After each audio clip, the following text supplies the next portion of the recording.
Hi everyone, welcome to this episode of Diverse Talk Matters. To talk about different things around diversity, equity, inclusion, talk about things that people may find challenges with, so we hope you find them really useful. Some are around people's different lived experiences, some really challenging conversation, things that sometimes we don't need to talk about. But we really hope you enjoy the range of topics that we are introducing to you or bringing to you, to your homes, to your house, to your workplaces. We hope you enjoy. Hey everybody, welcome to this episode of Diverse Talk Matters. I'm Tasha, the director and founder of Diverse Matters, and I've got three wonderful guests today, and we're talking about all things race and sexual orientation. So I'll get to my guests to introduce themselves. Aubrey, over to you. My name is Aubrey, and I'm one of the facilitators at Diverse Matters. Thank you very much. Kyriakos.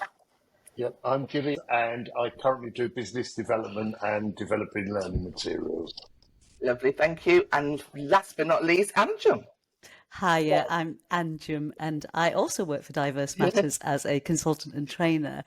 But I think important just in terms of the context of this podcast to talk a little bit about my background. So I would say what's important to me is very much the salient bits of my identity. So my race, my sexual orientation. I'm a lesbian, always have been. I think I always will be. I'm also a mother and I'm also a Muslim. So in all of those contexts, I was really excited to join in this podcast today. Brilliant, thank you, Anjum. On that note, Aubrey, we're going to come back to you. Do you want to tell us a little bit about yourself, like Anjum just did, to give you a bit of context? I'm a black man. I've always been a gay man, never been anything else, never wanted to be anything else. And I think for me, I still think being gay has been a huge challenge as a black man, because to a large extent, on a lot of occasions, there is often the assumption that because I'm black, that in some way I would be straight. Yep. Despite the fact that some of my friends and people I know will often think, but you're very effeminate, why would people think that you are straight? But it's because I think the assumption is that being gay and black is not something that is part of the community that I'm part of. Thank you. We're going to delve into that a little bit more, actually. Thanks for that, Aubrey. And over to you, Kyriakos. I think that both of you, I've always known what I was, and I have always been a gay man as long as I can remember. Came out to myself when I was 13, and then came out, not willingly, but was dragged out to my family when I was 16. And I spent years sort of identifying with being separate, then not identifying because I felt there was such a backlash to it. And I think a bit like what Anjum said, have picked up the salient bits that are important to me about my culture. And my community is there's a strong religious element to it, but there's also a very strong cultural element. And being Orthodox, Christian Orthodox, I'm not, and I don't practice it, but I think that's wheedled into what our culture is very strongly. And I think Aubrey as well is people assume you can't be gay if you're from my community. There's always been that assumption for some. Thanks, Kiri. And this is why we wanted to do this podcast today, because there are different challenges. We all know there's discrimination, there's, that you mentioned earlier, assumptions about if you're from the lesbian, gay or bisexual community. But put a layer of race on top of that, there are even more challenges and more things to discuss. And this is why people might think, why do you have to talk about race? Because there is another layer. And if we talk about intersectionality, we have got another podcast on intersectionality if people want to know more. It's the fact of that your identities, which your markers about yourselves, and you have different aspects of that. They're not independent from each other, but you may have different barriers, different challenges, different layers of oppression because of that, which is why we're doing that today. And I looked at, got some stats here around from Stonewall, half of Black, Asian, minority ethnic people have experienced discrimination. So that's a lot of people, that's who've spoken. And a third of racialised communities or LGBT have experienced hate crime. That was in their Stonewall report, compared to only 20% of white LGBT people. So that is just two tiny statistics with big impact, which, as we know, that there are different challenges for somebody if you are from a racialised community. So Aubrey, I'm going to come to you to talk a little bit about, you said people have those assumptions and people have. So what sort of challenges have you had around, you said about assumption of black man, anything else you want to extend on a little bit? Because we know sometimes that within certain communities, there may be even homophobia within that. There may be, like Kiri said about the Christian aspect. Sometimes people don't marry, don't believe. That's the whole thing about faith and sexual orientation as well. Can you tell us a little bit more, please? I also come from a family, a Christian family. Yeah. I personally am not Christian, and it's very interesting because as I was growing up, my dad often said, because I asked so many questions, you almost feel that in some way I'm not going to continue along the same path that he's been on. But I suppose in a way I've come from a family that is, my immediate family has been very accepting of me. When I came out to my parents and I was 12, 13, in fact, I didn't come out because I think it wasn't something for me because of the way I was as a person. I don't think it's something that came as a surprise to them. If anything, when I did tell my father that I was gay, he said, the only thing that I'm concerned about is that you should be happy. Yeah. And that you have a good life. And to make choices in your life that will help you to stay that way. And I really appreciated that because it meant a huge amount to me. Mm-hmm. The discrimination I often faced was away from home, Mm-hmm. where people would tease me, people would call me names, people would spat in my face as I walked down the street. Yes, and at times it was really difficult. I had to learn in some way to challenge that by standing up for myself and stand and say, if that's what you think, come and see what you're going to get. And I learned how to fight so that I can protect myself on the school ground and the playground as well. I also had one teacher that was really supportive as I was in primary school, and often used to, when he heard things that people would say to me, not to listen to them because in fact they're ignorant. Yep. One of the other things I did a lot was I used to spend a lot of my time by myself reading. So I spent my time reading books and engrossed myself in that as a way of getting away from people. Yeah. Okay, thank you, Aubrey, for sharing that. Andrew, what's your experience been? Yeah, I think it's lovely hearing Aubrey and hearing that sort of ability to come out and not come out. I think the complexity of coming out in terms of the context for me, I was brought up in Bradford. I was brought up in what I would say is probably a very close-knit Muslim community, and I was brought up in a Muslim family, although in that time of the 70s, there was a fair amount of what I would say liberalism, especially when I compare to now in terms of how Muslim phobia has really impacted on communities. And I would say that although knew from a very early age that I was a lesbian, that I actually liked girls and liked women as I got older, obviously as a woman, I would say there was just quite a lot of internalized lesbian phobia going on for me. So I definitely had those friendships and relationships with women, but I was private and secretive. I told members of my family at times. I feel that I came out at about 12 or 13 with my friends at school, and then older with my family. I always felt that my parents knew, and that, anyway, that's another story that I will share with you. But at this moment, I think what's important to say is that the honest truth was that there was probably a lot of internalized lesbian phobia. And that had an enormous impact, really, in the sense that I definitely feel that the situation is complex, and certainly for me personally and politically. And growing up Muslim, I had some first-hand experience of silencing and invisibilization, and certainly around my sexual orientation. Whether that was there as a message to me, it was certainly a message I got. Because in the context of my community, it's not just that we didn't talk about sexual orientation if you were lesbian or gay or bisexual or had a trans identity. It's that we didn't talk about sexual orientation, so we also didn't talk about heterosexuality. We didn't talk about relationships. We didn't talk about that intimacy. Although actually, on lots of levels, the family had lots of intimacy in terms of fun and in terms of community. So it's complex, I would say. And on the one hand, Muslims in the United Kingdom are under threat by an increasingly hostile environment. We only need to think about what's going on in Stockport today to think about what is really the context of that is. Without any narrative about a person, there's been assumptions made about community. So there's lots of context to this. Of course, the race context is big.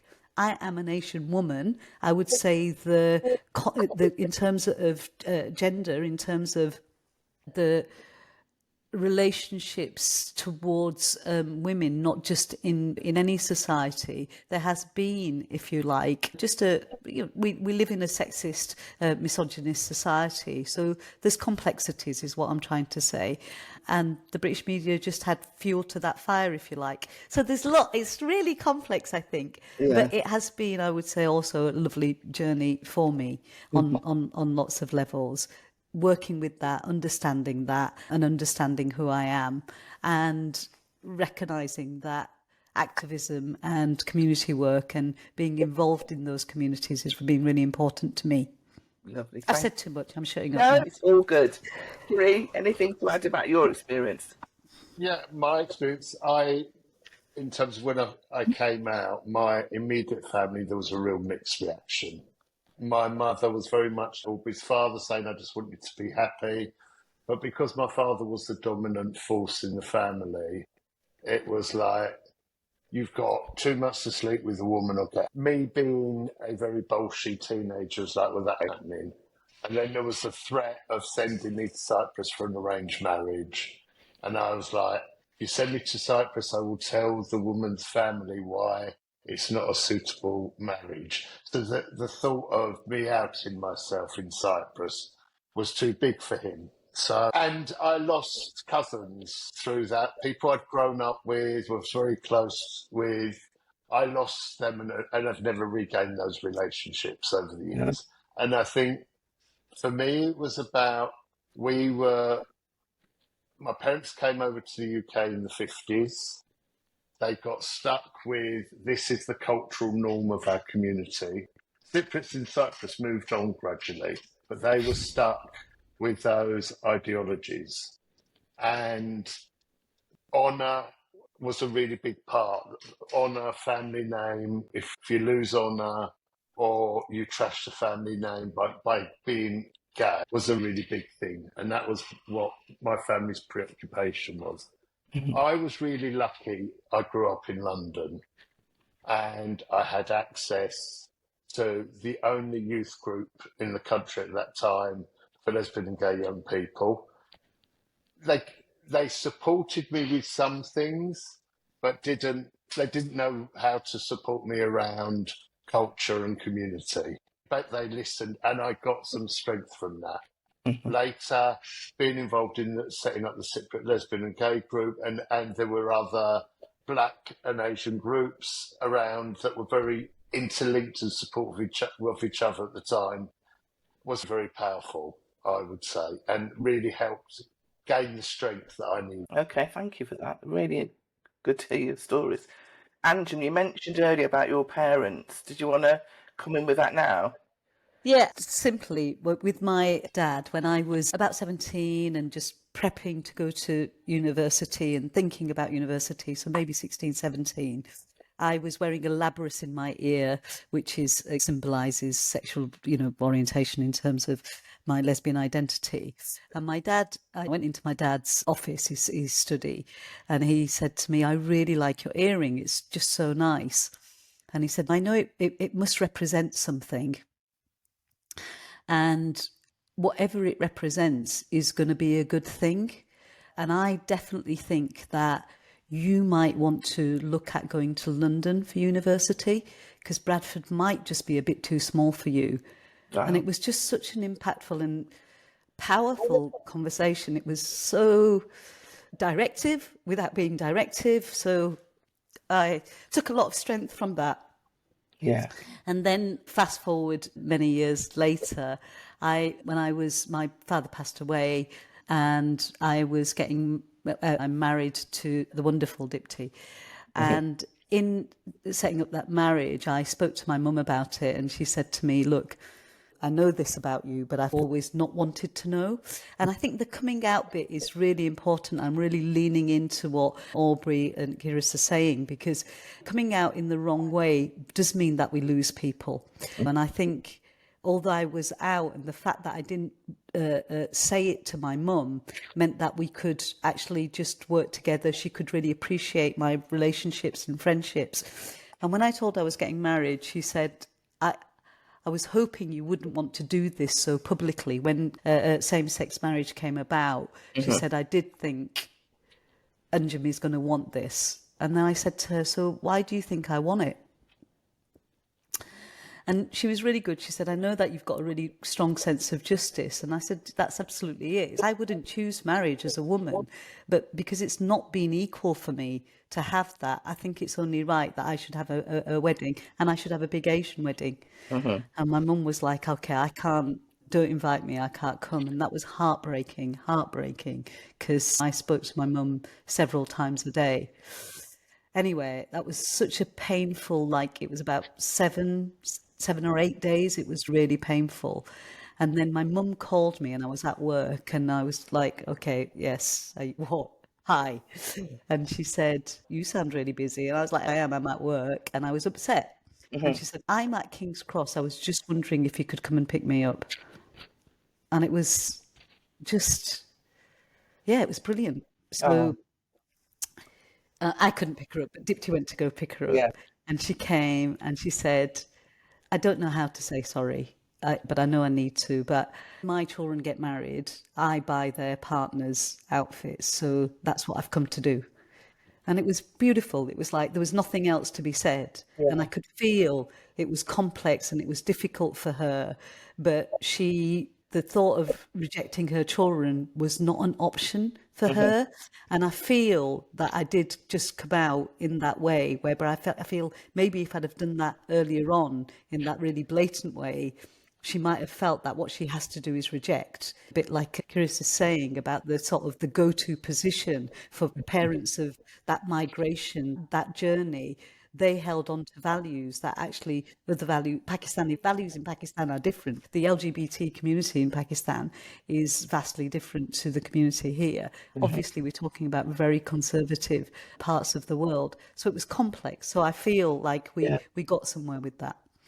So I feel really appreciative of my parents, but ultimately I am an out lesbian. In terms of my community in Bradford now, they know Dipti and they know my daughter as well. And I suppose there's that embracing of it without it being blatant. There's always like you would ask about anybody, how's your partner? How's life in London? How's married life? What's it like having a teenager? They are questions that I get asked by my community, and I think that's really important. Really good, passionate story there. Do you think that, you've all talked about your stories of coming out, talked about your family. We're not young now, we're not in our 20s. We'd like to be, but as to speak of whatever age we are, do you think it has changed for somebody coming out now who's from a racialised community? This is a different time. Do you think that it's different? Do you think the challenges are the same, different? What are your thoughts on that? I was going to say that is it different in this time? I think to some degree, absolutely.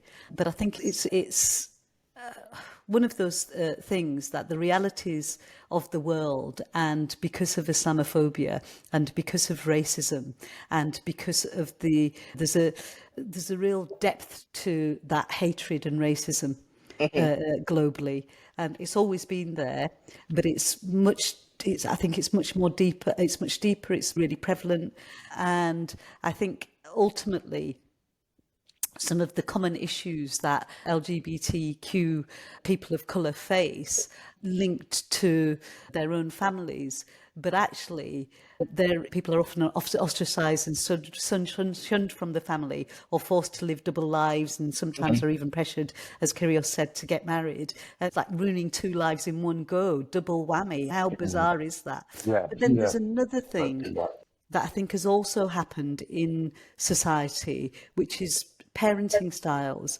And as parents, we've, from perhaps when we grew up as first generation migrants to this country, parenting styles have shifted globally, where parents are more inquisitive and more curious and more in tuned to their children. My father, knowing I was a lesbian at 16, was because he was tuned into who I was as a child. He was quite an unusual fella on that level of his generation, I would say. But I would say there's something about externally racism, faith phobia, and also lesbian and gay people are racist and faith phobic.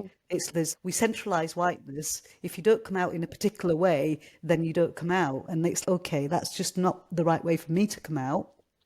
It works for you. So there's something always running through that. And so where I was going with this was that on one level, I think we've got more conservative as a society. If we just think about colonialism and the impact of colonialism in terms of some of the countries, places in the world that we're talking about, of course, the colonial legacy has had lasting impact on globally, and the countries where the British Empire has been, where you had very liberal and very inclusive attitudes to people that were in same-sex relationships, that were trans, that had what you would call a third identity in lots of parts of the world. We were robbed of that by the colonialism. So that had a lasting legacy. But as I say, and then there's been obviously more conservatism, I think, more just extreme, or maybe not extreme, but just more over and racism and faith phobia going on. And therefore it's made communities become more conservative. But parenting, I think, has shifted to become much more thoughtful about the children that we're with. So I think in particular families, there's probably quite a lot going on that is really supportive. And some of that might be known and some of that might be unknown. Some people might be out, some people might not be out. Some people might fear coming out, and some people might know, I just don't need to do that. And some people know, I'm going to tell my mum and my dad and my siblings, and that's going to be fine. But they might not tell the wider community. Okay, thank you. Thanks. It's complex. Yeah. That's what we need for this whole session. It is very complex, isn't it? It's not one way. But what about your career? Is there anything to add there around how do you think society today is accepting of, for example, a young person, racialised community now coming out? I think it's different rather than better. I think it is better in some ways, where there are groups now, there are lesbian and gay groups that are for particular communities. And as I said, I think that's really powerful and really important. I think there's still the lack of acknowledgement in the LGBT community around culture and race and faith and how important that is to some people. It's seen as, we're not here to discuss that, it's still seen as a secondary thing. But I think there's still for as long as people are frightened, under threat of violence by coming out to their family or their community, then it's not improved. And I remember quite recently, we have churchgoers knocking on the door if they know that you're a Cypriot, and then they try and recruit you or talk about the Lord or whatever. And a family knocked on my door, and I recognised the son from the Cypriot lesbian and gay group, and the sheer panic on his face that I was going to out him was so sad, because he is part of a group where he is getting support, but there's still that fear in the family. And for as long as there's people that are so frightened, and it was absolute fear, then we've not come far enough. And in some countries, you can't even be out and gay, and some of those are where they're predominantly from a racialised country, racialised communities. I hear that. Aubrey, anything to add on that? I agree with both what Anjum and Kyriakos is saying. I think it varies in terms of people. I know of, especially in terms of parts of Africa, where now if you are lesbian or gay, you could be imprisoned. In fact, you could be killed. I will never forget, I was working as a trainer, and I was talking about sexuality and sexual orientation, and there was two medical professionals in the group as well, and they were from Ethiopia, and said, we don't have people who are gay or lesbian in our society because they would be killed. And I said, I suppose maybe that's why you don't know of them. Because how would they come out to you if the potential is that they may be attacked or killed if they say that they are lesbian or gay? So I think I agree with Anjum. I think there's a lot more positivity in some communities and some families, but there's still a huge amount of fear of others knowing that you might be lesbian or gay.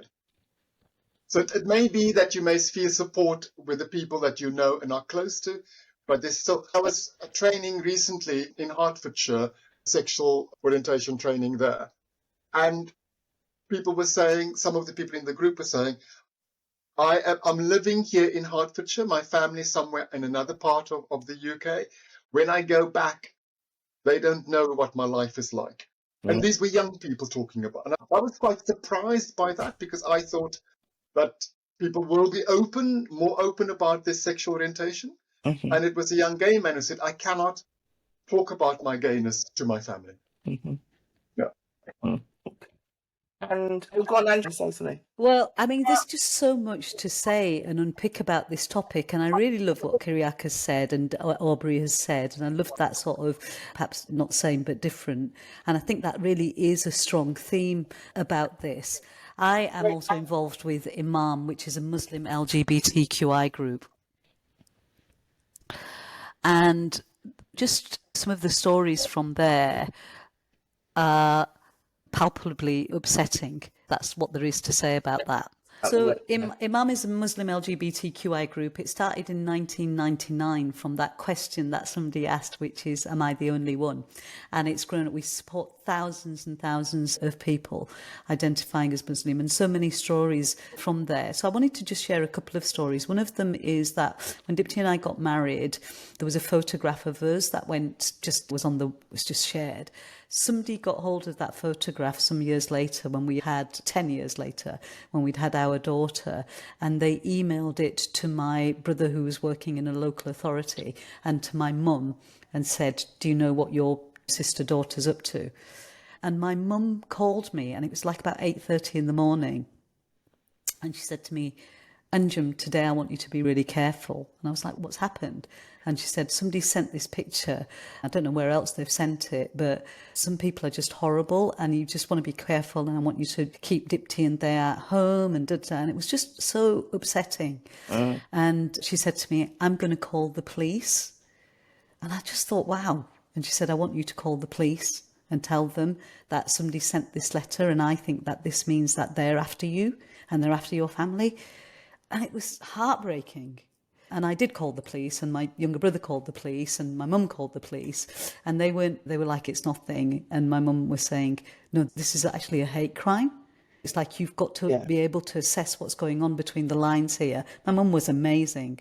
And anyway, I said to the police officer that came to the house, who's trying to minimise it, okay, that's absolutely fine, but if something happens to my family in a serious case review, will you feel that you've done enough? do you want to just speak to your sergeant about this? And he left the house, called his sergeant, came back in and said, we're going to put an alert on your house. So if you ever call us, 11999, somebody will be here straight away. And I was like, I think that's the response that we need right now. Yeah. And then I had to have fitted a fire extinguisher to my letterbox and that kind of thing. And we got a few more hate things like that. And then over the years, it's gone. A friend of mine was just telling me in Mom that somebody said, we both live in the same area. I'm a gay man, you're a lesbian. Shall we get married to make it okay? And she was saying, look, I've made a decision. I'm never going to do that. I'm never going to lie to my family like that. Yes or no? So what I'm trying to say is that it made me feel really sad, still happening. Yeah. And also, one of my questions, both of you've all come round to it, the fact that some people might say, why do you need these organisations that especially are around race and sexual orientation, like Imam and others, and Kiri was talking about the Cypriot lesbian and gay group.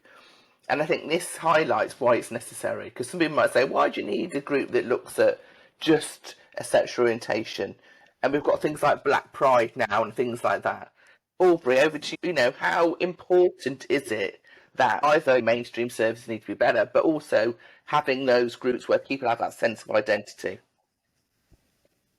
I think it's important, and because I think people still need to feel that they're with people that understand the issues that and the struggles they're having and the challenges they are facing, and that they can easily talk about that with each other.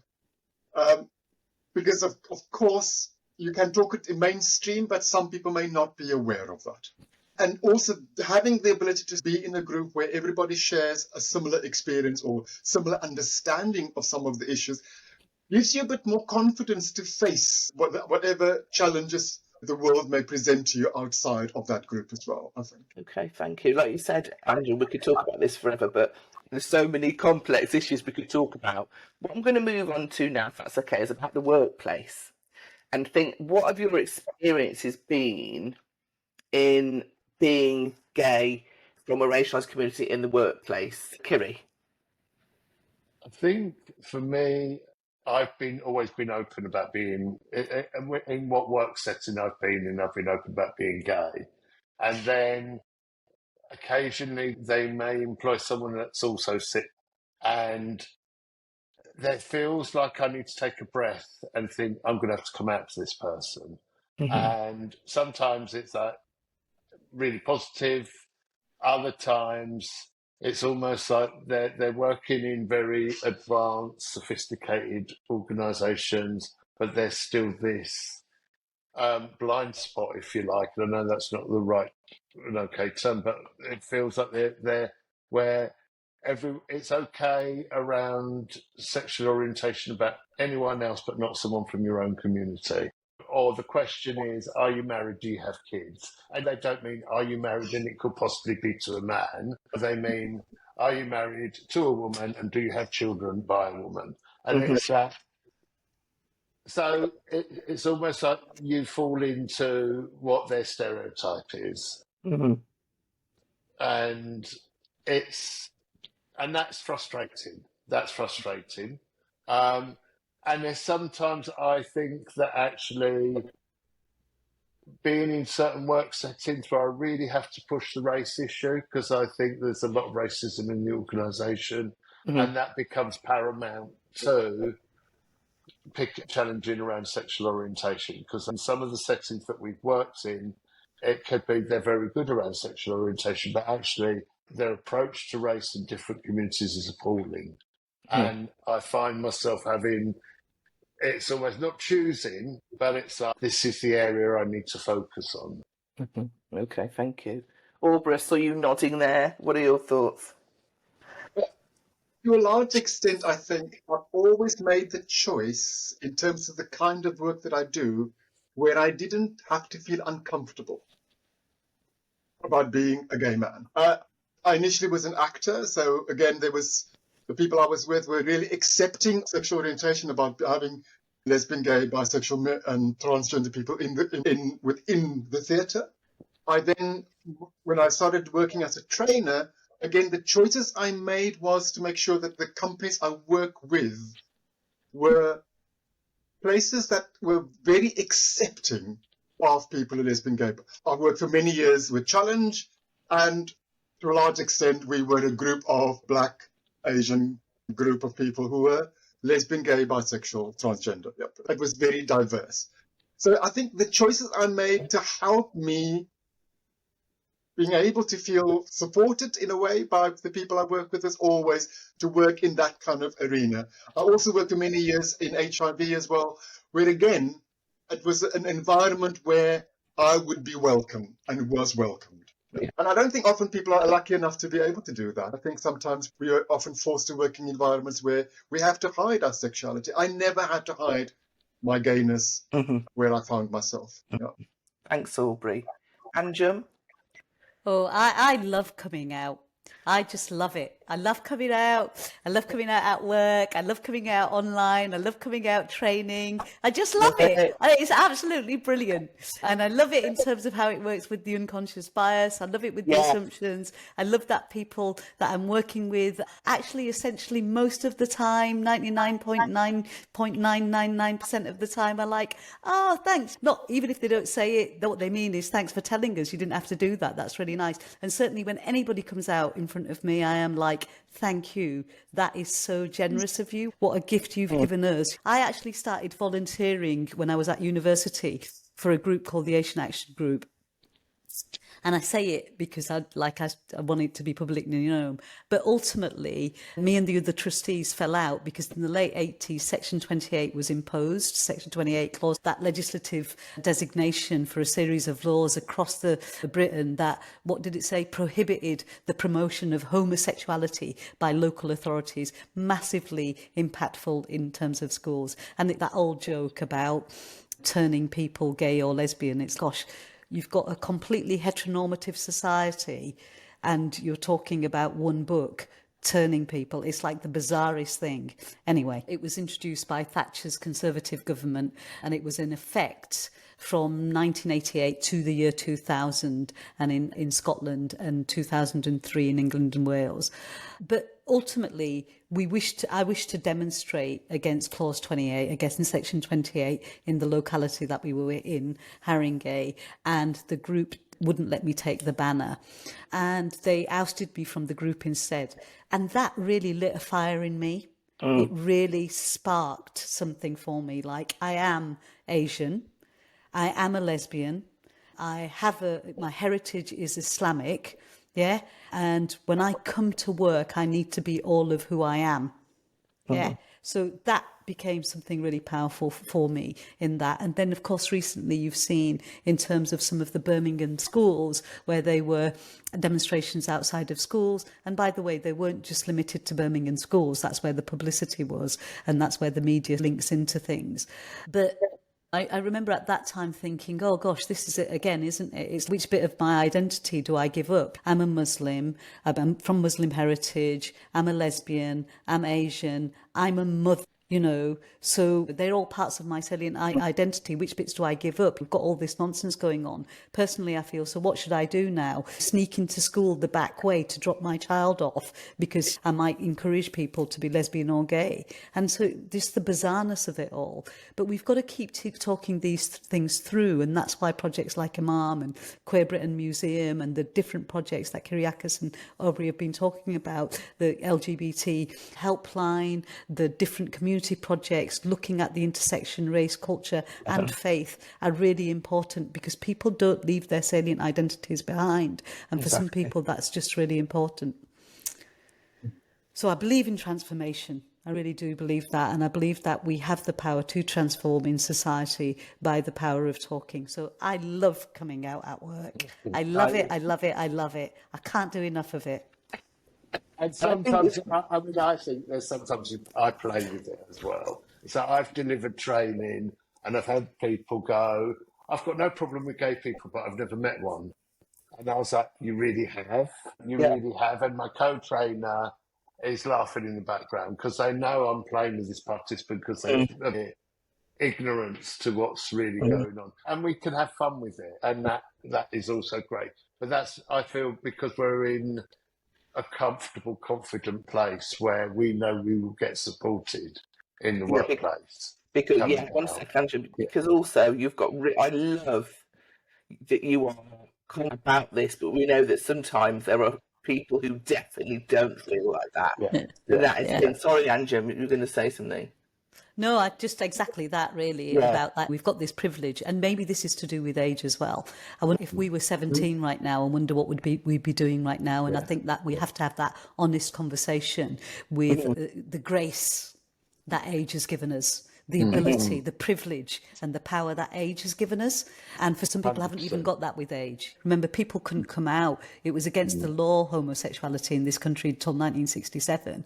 The ludicrousy of that. And even when it became a component of the law, and I know the Blair government is given the, what can you say, the kudos for that same-sex marriage. But the age of consent, let's think about this. So the age of consent, 21 for gay men, then 18, and now 16. That's not equality. When we had equal marriage, so we had civil partnership, not marriage. And even the Church of England doesn't have to do a marriage now. So equality isn't there. These are notions, sprinklings of equality. Queer people have always existed in history, and often the stories are overlooked. Their sexuality, their faith, their gender, it's not been discussed. It's been hidden.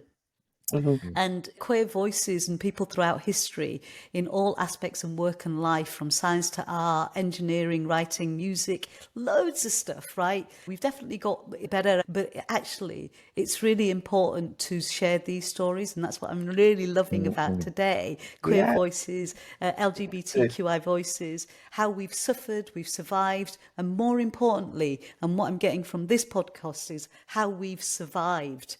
How we've survived all of that. And our stories are a part of the narrative that help a wider society understand our invisibility, our abuse, our silencing, our exclusion, about when I feel safe to speak and when I don't. Sometimes Dipti and I feel really safe to hold hands, and sometimes we just don't.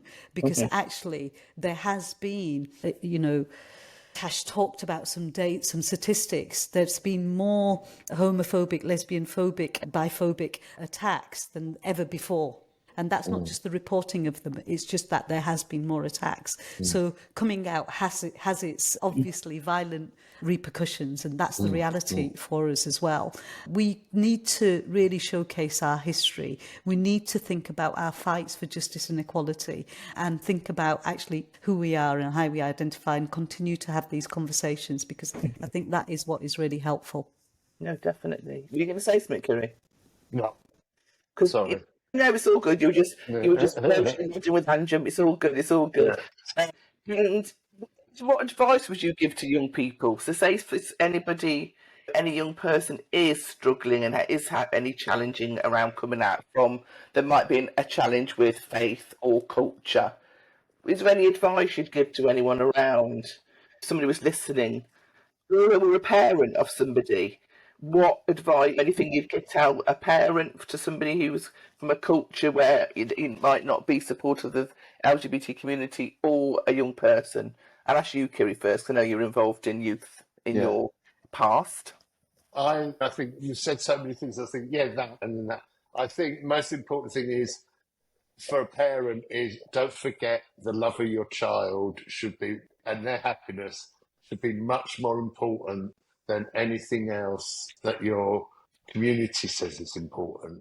Go by your love and support for your child. I think as an older person, I cherry picked the bits I love about my culture and my community, and I've rejected aspects of what being a man is and embraced others.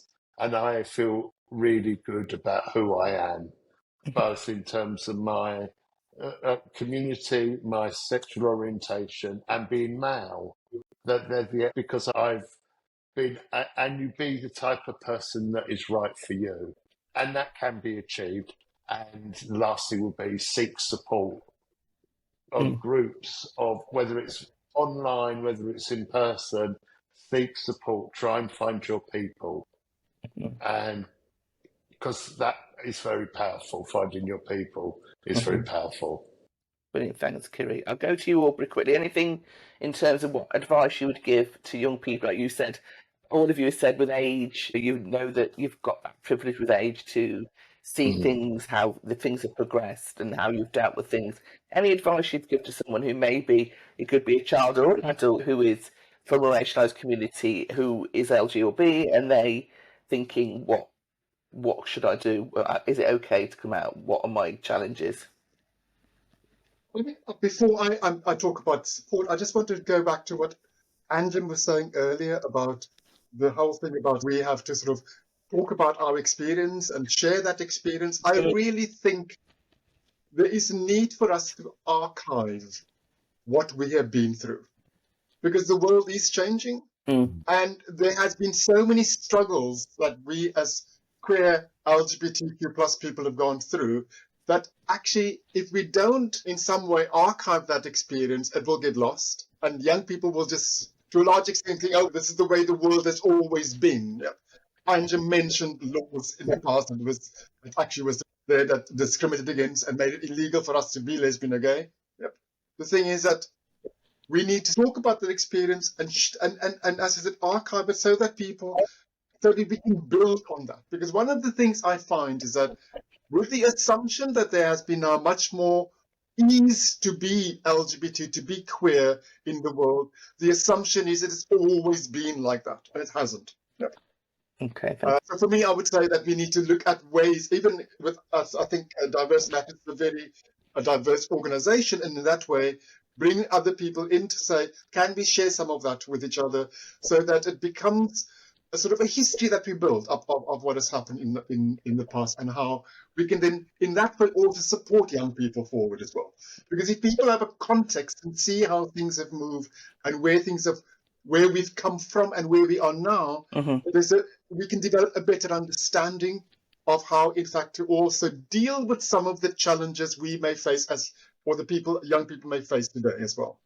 Okay. I would say, if a young person comes to me and in any way feel that they want some support, of course, I will give that, but I will also encourage them to seek support organizations. There's various online places they can go to, phone lines they can also still make contact with, so that they can, in some way, know that they are not on their own. Because sometimes when we're becoming that initial awareness that we develop, there's a sense of, am I the only one like this?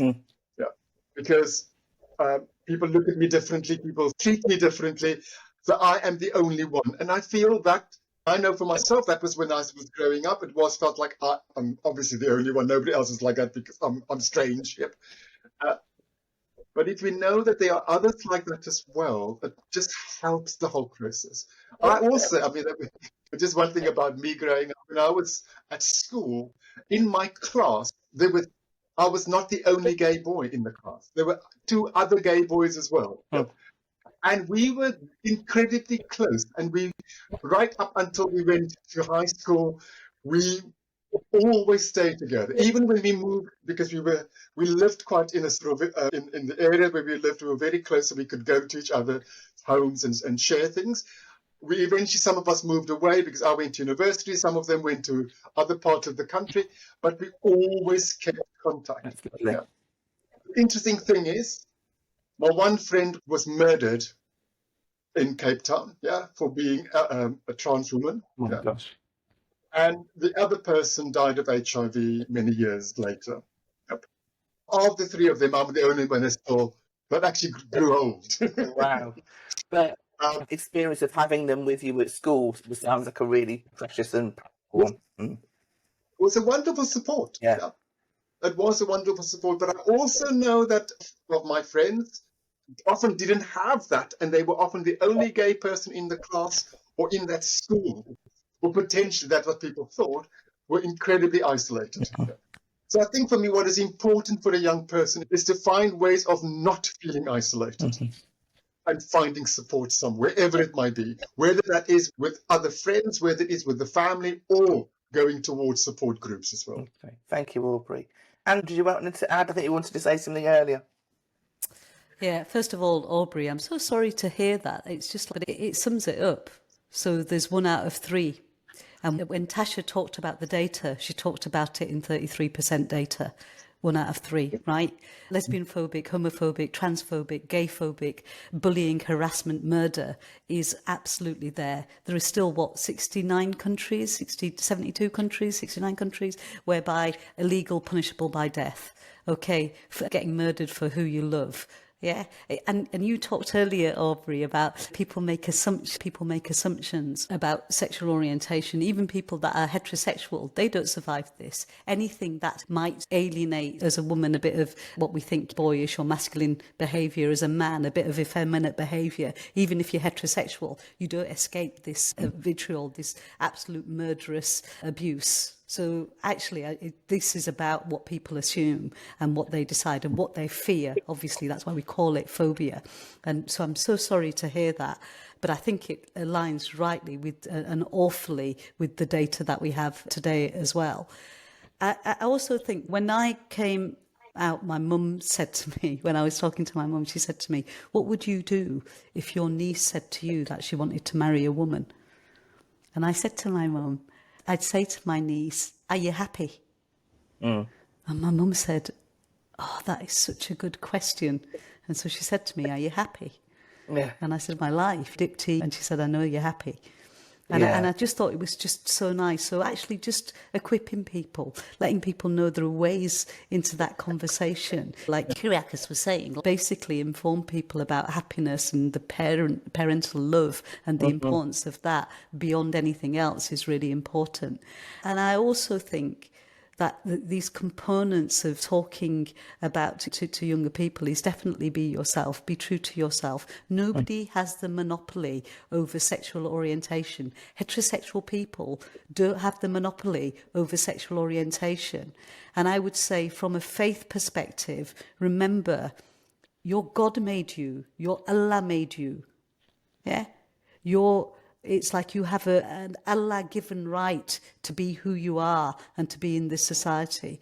And as I say quite often to people, your Allah is never wrong and your Allah made me.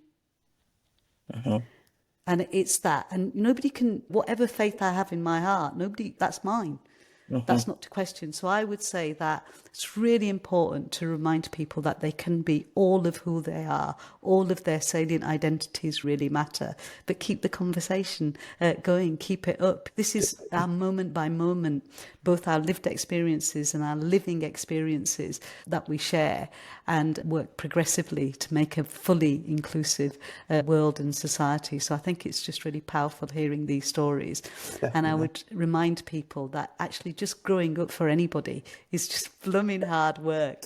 And we're here, and have the support groups, have the mechanisms, have the open conversations, and remind people that there are places out there that accept them fully and embrace them fully. Okay, thank you. Brilliant. Thanks for this. I tell you, I could talk to you all for hours. Actually, our day jobs are working with organisations and trying to talk to them about these issues, giving them greater awareness, education. Do you feel that employers, because a lot of employers, really good employers, do aim to make sure that there is LGBT inclusion within their workplace, isn't it? Do you think they do enough to look at the intersections of race, faith, when they're doing that work, or do you think there's more to be done? And I know there's going to be good and bad, so whether you want to give a generic sort of feedback on how you feel about that, or you might have seen some really good practice. So, Kiri, what do you think? Do you think that organisations, employers, because so many people are out there, aren't there? Some lots of good employers that go, I want everybody to be themselves, like you said, out and proud. I want to be out and proud wherever I am, and a lot of organisations are doing that, aren't they, to try and make sure that it's possible, and the culture and the psychological safety. What's your thoughts on? Do you think organisation employers do enough to consider intersections and race and culture when it comes to LGBT plus identities? Just thinking about recent organisations that have been involved through DM and some of the work we've been doing is, I think the intent is there with some to do the intersectionality and do get it and are actively working very hard at it. Others, you need to keep reminding them that we're not just one thing and keep flagging that. And there's some that just, I think there's an element of, well, what's the quickest way of ticking this box? And by raising intersectionality with them, it's almost, there's an irritation that we are making it too complicated. And the emphasis is on we're making it complicated rather than actually this is about seeing the full picture. So it does make me question how genuine it is. But I think there are pockets of really good work and people have worked really hard. And people do speak up and speak out. Often it's based on personalities rather than job roles, that just coincidentally, because there's those people there that have a voice, are vocal, and they've ensured the organisation will back them. So it's not based on role. And if they leave, my fear is it goes with them. Okay, there's not the legacy there. Yeah, okay. Aubrey? And I think organizations do try to be, and often will say that they are inclusive. For me, it's often the practical bit that is lacking. People don't know. People in training often find people want me to give them a quick answer and say, this will change things. And what I often feel is it's not so much what I can give you, it's about whether you become more aware of the people that you're working with, getting to know the people you're working with, understanding some of their lived experience, and also how their experience is different to yours. And that understanding and that ability to hear that and work with that is how change, the organization could potentially change. I think there's good intent, but I think people are not necessarily wanting to take on the challenge to actually completely change the organization. So what the result is, people often, when issues do come up, people are really nervous about challenging that and confronting it and actually speaking up about it because they are scared. I was training a few days ago, and so often people will say things like, I'm scared it will come back to me. That people will then say, I am actually the person that are discriminating or that are treating people unfairly, because if I challenge them, they will throw it into my face. And I find that, and I think for me, it's a cop-out in a way, rather than actually saying, look, if I get to know my staff, if I work with my staff and understand them, that in itself is how we will become more inclusive around queerness, around race and sexuality. Okay, thank you. What advice, Anjum, would you give? So you work with an organisation and they're like, oh, we haven't even addressed it. What would you say to enable to make sure they fully look at the intersection of when it comes to LGBT and race and culture and faith? Look, LGBTQ people of colour face discrimination within LGBT communities and within homophobia or lesbian phobia, gay phobia, biphobia within their racial and ethnic communities. And that dual marginalisation, racialisation can lead to very unique challenges. And we've talked today about mental health, social acceptance and community support. We've talked about gender non-conforming individuals, especially trans people of colour. Definitely that we know that they're at a higher risk of violence and discrimination, and they've got barriers in accessing services like the general healthcare services. In terms of class, there are barriers and issues there. Limited access of resources means that they've got limited access of resources that are there in society.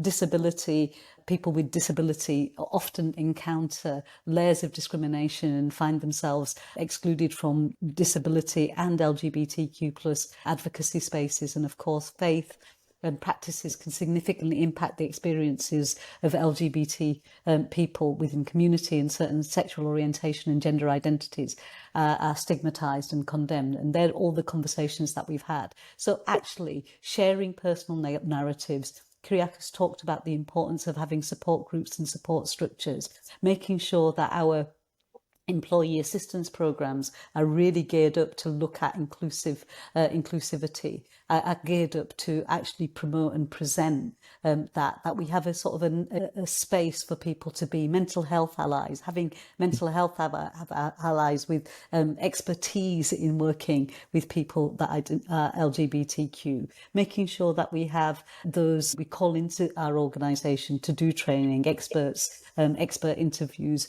putting down the historical events and movements that highlight intersections of race and sexual orientation and sexuality. Black History Month is coming up in October. Yeah. Why don't we talk about the Stonewall riots there? Why don't we talk about the fact that actually trans women of colour were the people that made the Pride movement in Black History Month, not in Pride, and not just in Pride Month. Not that we did much of that talking in Pride Month either, yeah. Analyse current events through an intersectional lens, really do that organisationally. We need to have those conversations. This is about people being able to be their best within work. We should be able to have those conversations, discuss societal attitudes and global trends and policies, and always have a call to action in terms of understanding advocacy and allyship, and making sure that there's very concrete steps in how we support marginalised communities within the workplace. We need to talk to marginalised communities if we're going to support marginalised communities. Definitely. And we need to understand that not one size fits all. We really need to look at social and community dynamics within our workplace and understand how they all blend together. Be supportive as a workplace environment. We often talk about don't just be tick boxy. It just means that we have to have this theme running through every single thing that we do, and we have to do it properly. And we might not be the experts at it, and we might make mistakes. And as an inclusive leader, we're going to need to say sorry. We're going to need to say, I don't know how to do that. We're going to need to say, let's work together on this. So definitely incorporate traits of inclusive leadership, definitely incorporate, therefore model that incorporation into our workforce, and have it running through as a theme right through our workforce, inclusivity. Thank you, Anjum. We are now drawing to a close. That's some great recommendations and guidance for anybody listening who's in that role of leadership or management or can help drive things through. This is just a question if you anything else you want to add about anything that we feel is worth sharing to our listeners today. So, Kiri, anything you want to add? Because like you said, Anjum, we could be talking, this is so complex, we could talk for a lot longer. But is there anything you want to bring forward you haven't mentioned before, Kyriakos? Not that I can think of. No. Okay. Thank you so much. Aubrey, anything to add? No pressure. No. Again, there are so many aspects we could still continue, which we probably haven't touched on. But for the moment, I think we've covered quite a few things there. I do think so. Brilliant. Yes. Angela, last words from you. I didn't want to have a last word, but I'm just aware that we do. Go on. Go on. Oh, blimey. Media in all its various forms, and that's why I'm really loving being on this podcast, and the fact that Diverse Matters has basically instigated that we just have these conversations that go far and wide, because in its various forms, media is such a powerful tech tool for social change. It raises awareness, it does that fostering of empathy, it inspires action, and it can challenge those societal norms, influence public opinion, policy change, all of those really big things, campaigns, initiatives that strategically use media to highlight issues of LGBTQ plus rights and racial justice and bits of our salient identities. That's where we make significant impact. And so therefore, media to transform society, it needs to help us and not go for the lowest common denominator and separate and fragment us. Yeah, brilliant. This has been absolutely wonderful to talk to you. I totally appreciate some of the issues you've talked about today, because they're very much about your lived experience, some very emotional, some very challenging times that you've gone through. So I really thank you for sharing that with us. And I know that will help listeners out there in terms of if people are going through similar or same things. Thank you all. I appreciate your time. It's been brilliant. We may do a part 2, who knows? But thank you for your time, everyone. And everyone, I hope you enjoyed listening. Thank you so much for tuning into the podcast. Please do spread the word about our channel and tune in for our next episode.